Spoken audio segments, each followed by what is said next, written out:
အခြားတရားကိုပြောင်းချစ်ဖို့နေရင်ခုံနာလွယ်လုံးနေ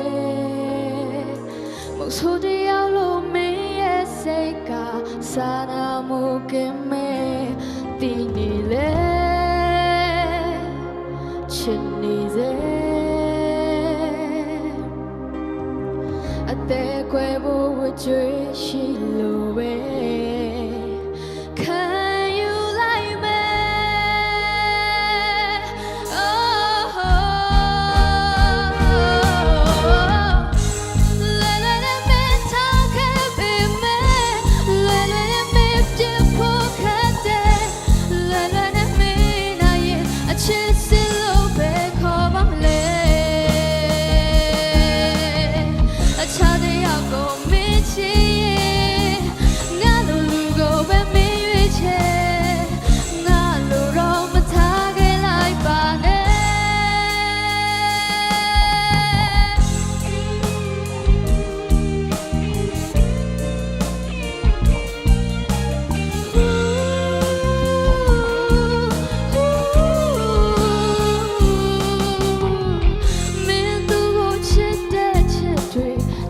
ကြုံစေဖို့ရဲ့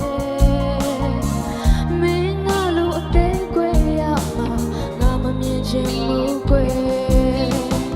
အချစ်စစ်တွေမရှိတဲ့နေ့မှာဒါတွေပဲသိမလဲတနေ့ကျရင်ငါရဲ့ဝတ်တွေနေမလဲစေဖို့လေဆုတောင်းနေပဲနောက်ထပ်လေ